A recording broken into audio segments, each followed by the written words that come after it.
VJ பார்வதிய பார்த்து நம்ம கேட்கணும்னு நெனைக்கிற விஷயம் என்னன்னா, அப்படி என்ன தப்பு பண்ணிட்டேன்னு சொல்லி, நீ அமித் கிட்ட உட்காந்து இந்த அளவுக்கு அழுது புலம்பிக்கிட்டு இருக்க.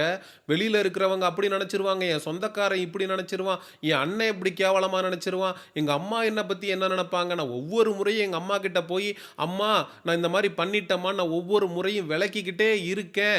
அப்படின்னு சொல்லி, எதுக்காக நீ அழுது புலம்பிட்டு இருக்க? அப்படி யாரும் இந்த உலகத்துல பண்ணாத தப்ப நீ பண்ணிட்ட. ஒரு ஆண் மீது உனக்கு ஒரு காதல் வந்திருக்கிறது, ஒரு உணர்வு வந்திருக்கிறது. இது இயல்பாக நடக்கக்கூடிய விஷயம். பிக் பாஸ் வீட்டுக்குள்ள வந்து நான் இப்படி போவேன், நான் சத்தியமா நெனச்சே பார்க்கல. இங்க தான் எனக்கு இந்த உணர்வு வரணுமா? அப்படின்னு விஜே பார்வதி புலம்பும்போது, பார்வதிய பார்த்து நம்ம சொல்லணும்னு நெனைக்கிற விஷயம் என்னன்னா, காதல் அப்படிங்கிறது ஷேர் ஆட்டோல ஏறி ஒரு ஸ்டாப்ல இருந்து இன்னொரு ஸ்டாப் போறதுக்குள்ள வரலாம். ஒரு பஸ்ல ஏறி ஒரு இடத்துல இருந்து இன்னொரு இடத்துக்கு போறதுக்குள்ள வரலாம். ஒரு ட்ரெயின்ல ஏறி மதுரையில இருந்து சென்னை வர்ற கேப்ல காதல் அப்படின்றது பூக்கலாம். இது மாரி கல்லூரியில, அதுக்கப்புறம் வந்து எவ்வளவோ இடங்கள்ல சொல்லிக்கொண்டே போகலாம். ஸ்கூல்ல அப்படின்னு பல இடங்கள்ல காதல் அப்படிங்கிறது ஒரு ஆணுக்கும், பெண்ணுக்கும் இயல்பாக வரக்கூடிய விஷயம்.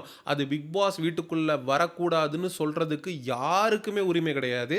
அந்த பிக் பாஸுக்கும் அந்த உரிமை கிடையாது. ஆக மொத்தத்தில இந்த காதல் அந்த பிக் பாஸ் கேம பாதிக்குதா அப்படிங்கிறத மட்டும் தான் நம்ம பார்க்க முடியுமே தவிர, மித்தபடி அவங்க 2 பேருக்கு நடுவுல இருக்கக்கூடிய பெர்சனல் விஷயத்த நம்ம கமெண்ட்டே பண்ண முடியாது. பார்வதி மற்றும் கமருதீன் இவங்க 2 பேரும் இந்த வாரம் பார்த்தீங்கன்னா, ஒருத்தருக்கு ஒருத்தர் ஸ்ட்ராங்கா நின்னு விளையாடியிருக்காங்க. எந்த இடத்துலயுமே பார்வதிய கமருதீனும் விட்டுக் குடுக்கல. கமருதீன பார்வதியும் விட்டுக் குடுக்கல.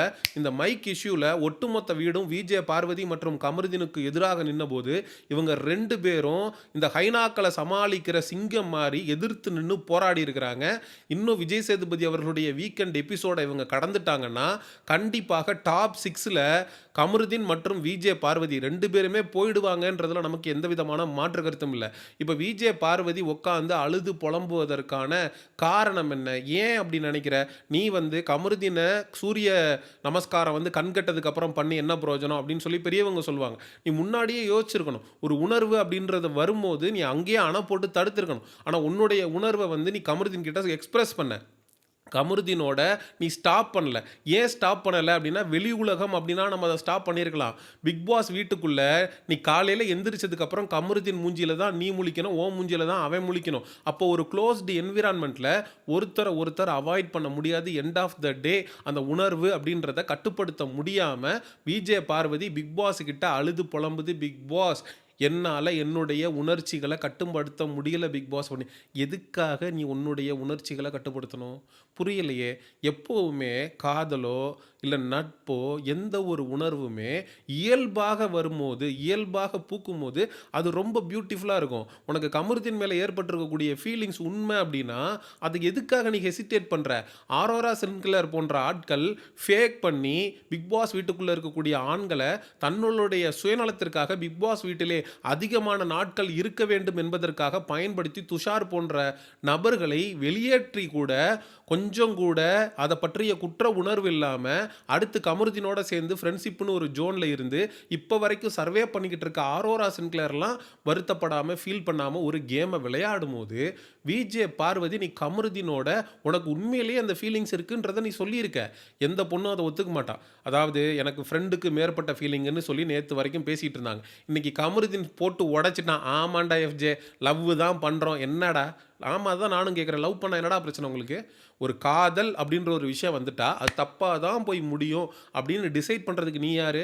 இப்போ பிக் பாஸ் வரலாற்றிலேயே நம்ம எடுத்துக்கிட்டோம் அப்படின்னா, லவ் கன்டென்ட் பண்ண ஒரே நபர், அதாவது ஃபர்ஸ்ட் சீசன்ல ஆரவ் மட்டும் தான் டைட்டில ஜெயிச்சிருக்காரு. அதுக்கு அடுத்து வந்த யாருமே லவ் கன்டென்ட் பண்ணி டைட்டில ஜெயிக்கல. இதே மாரி தான் சீசன் 7ல அர்ச்சனா ரவிச்சந்திரன் வந்தப்ப, ஒயில்ட் கார்டு கண்டெஸ்டன்ட்டா வந்து எந்த ஒரு பெண்ணும் பிக் பாஸ் கோப்பைய ஜெயிச்சதில்ல. அர்ச்சனா அதனால ஜெயிக்க மாட்டாங்க. முதல் நாள்ல இருந்து இருக்கிறவங்க தான் டைட்டில ஜெயிக்க முடியும் அப்படின்னு சொன்னானுங்க. ஆனா அர்ச்சனா ரவிச்சந்திரன் இருக்கிற எல்லார் மூஞ்சிலயும் கரிய பூசுற மாரி பிக் பாஸ் சீசன் 7 டைட்டில ஜெயிச்சு காட்டுனாங்க. அதே மாரி விஜே பார்வதி நீ ஒரு உத்வேகத்தோட காதல் கன்டென்ட் பண்ணாலும், நான் ஒருத்தனோட காதல் வயப்பட்டாலும், நான் என்னுடைய கவனம் சிதறாம, அவன் பக்கம் போகாம, இந்த கேம்ல ஃபோகஸ்டா இருந்து, என்னால இந்த டைட்டில ஜெயிச்சு காட்ட முடியும்னு ப்ரூவ் பண்றது தான் விஜே பார்வதி அவங்களுடைய அம்மாவுக்கும், நீ சொல்ற உங்க அண்ணனுக்கும், சொந்தக்காரங்களுக்கும் நீ குடுக்கக்கூடிய சரியான பதிலா இருக்கும். உன்ன வெளியில ஒரு பெரிய கூட்டம் ஹேட் பண்ணிட்டு இருக்கானுங்க. விஜே பார்வதி நின்னா தப்பு, நடந்தா தப்பு அப்படின்னு சொல்லி, உன்ன ஃபார் நோ ரீசன் வெறுத்துட்டு இருக்கானுங்க. உன்ன வெறுக்கிறோங்கிற ஒரே காரணத்துக்காக, ஒண்ணுமே பண்ணாம டம்மியா உட்கார்ந்து மிச்சர் தின்னுட்டு, பிக் பாஸ் வீட்டுக்குள்ள இருக்கக்கூடிய ஆண்கள தன்னுடைய கேமுக்காக பயன்படுத்திக்கிட்ட Aurora Sinclair title winner, Aurora சின்க்ளருக்கு ஃபயர் விடுவோன்னு ஒரு கும்பல் கேவலமா இறங்கி வேலை செஞ்சுட்டு இருக்கானுங்க. அவிங்களுடைய முகத்துலலாம் கரிய பூசுற மாரி, நான் லவ்லயும் கமருதீனோட சேர்ந்து அவன் எனக்கு ஒரு ஹெல்ப்பா இருப்பான், எனக்கு ஒரு துணையா இருப்பான். அவன் கூட சேர்ந்து நான் டிராவலும் பண்ணுவேன். கேம்லயும் ஃபோக்கஸ் பண்ணி ஜெயிப்பேன்னு ஜெயிச்சு காட்டுறது தான் விஜே பார்வதி மேல ஒரு ஒரு லவ் அண்ட் அஃபெக்ஷனோட இருக்கக்கூடிய நபர்களுக்கு நீ செய்யக்கூடிய ஒரு விஷயமா இருக்கும்.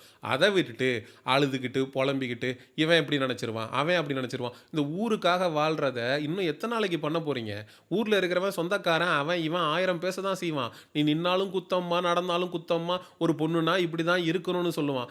எது உன்னை தடுக்குது? உன் சொந்தக்காரன் ஏன் உன்னை பற்றி தப்பாக நினைக்க போகிறான்? கமருதீன் வந்து வேற்று மதத்தை சேர்ந்தவன்றதுனாலயா? எது தடுக்குது? உனக்கு இருக்கக்கூடிய ஃபீலிங்ஸ் உண்மை, அவனுக்கும் ஒரு ஃபீலிங்ஸ் இருக்குது அப்படின்னா, ஏன் அமீர், பாவனி இவங்க 2 பேரும் ஜோடியாக சேர்ந்து இப்போ வரைக்கும் வாழலையா? அதே மாதிரி பிக் பாஸ்க்குள்ளே கிரியேட் ஆகக்கூடிய காதல், அது வேல்யூபிளான காதல் இல்லையா? ஒரு ஷேர் ஆட்டோவில் ஒரு ஸ்டாப்ல இருந்து இன்னொரு ஸ்டாப்புக்கு போகிறதுக்குள்ள ஒரு பையனுக்கும் பொண்ணுக்கும் காதல் வர்றதுக்கான வாய்ப்பு இருக்குடா. அவங்க ஒருத்தர் பார்த்து பேசி பழகி அங்கேயே நம்பரை எக்ஸ்சேஞ்ச் பண்ணி எவ்வளவோ காதல் கல்யாணத்தில் முடிஞ்சு குழந்தை பெற்று அவன் வாழ்ந்துக்கிட்டு தான் இருக்கான். காதல் இங்கே தான் வரணும் அப்படிங்கிற அவசியம் கிடையாது. பிக் பாஸ் வீட்டுக்குள்ளேயும் வரலாம். அது கடைசி வரை ஒருவருக்கு ஒருவர் இணக்கமாக வாழ்வதற்கான வழிவகையை கூட அது செய்யலாம். நாளைக்கு நீங்கள் ஒரு திருமண வாழ்க்கையில் நீங்கள் போகக்கூடாதுன்னு உங்களுக்கு ஏதாவது சொல்ல முடியுமா? ஜோடியாக பிக் பாஸ் வீட்டுக்குள்ளே பிரஜன் சாண்ட்ரா வந்து விளையாடுறாங்க. நீங்கள் உள்ளே வந்து விளையாடிட்டு ஏன் வெளியில் போய் ஜோடியாக மாறக்கூடாது? அது எது தடுக்குது? யாரும் உங்களை தடுக்க முடியாது. என்ன, நீங்கள் 2 பேரும் சேர்ந்து உங்களுடைய காதல் விஷயத்தில் காதல் பித்தம் தலைக்கேறி போய் மைக்கை மறைச்சிட்டு பேசுறது, மைக்கை கழட்டி வச்சுட்டு பேசுறது, இது மாதிரியான விஷயங்களை பண்ணி நீங்கள் உங்களுடைய லவ் வந்து கேமை அஃபெக்ட் பண்ணும்போது அது விமர்சனத்துக்குள்ளாகுது. அப்போ நீங்கள் மைக்கை கழட்டி வச்சுட்டு பேசுனது தவறு. அதை நீங்கள் மாற்றிக்கணும். ஆனால் அட் த சேம் டைம் அவங்க மைக்கை கழட்டி வச்சுட்டு பேசுனதுக்கான தண்டனையையும் அவங்க அனுபவிச்சுட்டு இருக்கிறாங்க. அந்த தீர்ப்பை வந்து வியனா வந்து சூப்பராக சொல்லியிருப்பாங்க. ஆக்சுவலாக அவங்க குற்ற உணர்ச்சியோடு தான் இருக்கிறாங்க. அவங்க பண்ண தப்பை உணர்ந்துருக்கிறாங்க. அவங்க வந்து ஹவுஸ் கிளீனிங்கு, அதுக்கப்புறம் பாத்ரூம் கிளீனிங்கு, அதுக்கப்புறம் கிச்சன் வேலை, இது எல்லாத்தையுமே இவங்க 2 பேரும் சேர்ந்து செஞ்சுருக்காங்க. இதெல்லாம் மட்டும் பண்ணது இல்லாமல் இந்த வாரம் விஜய் சேதுபதி அவர்கள் கமருதீன் மற்றும் விஜே பார்வதியை விட்டு லெஃப்ட் ரைட்டு வாங்க போகிறாரு. இந்த வாரமே ரூல் பிரேக்குக்காக கமருதீன் வந்து பிக் பாஸ் வீட்டை விட்டு வெளியே போனாலும் ஆச்சரியப்படுறதுக்கு இல்லை. அப்போ கமருதீன் இல்லாத ஒரு கேமை விஜே பார்வதி எப்படி ஆட போகிறா அப்படின்னு சேனல் பார்க்கணும் அப்படின்னு யோசிச்சாங்கன்னா யாரால் தடுக்க முடியும்?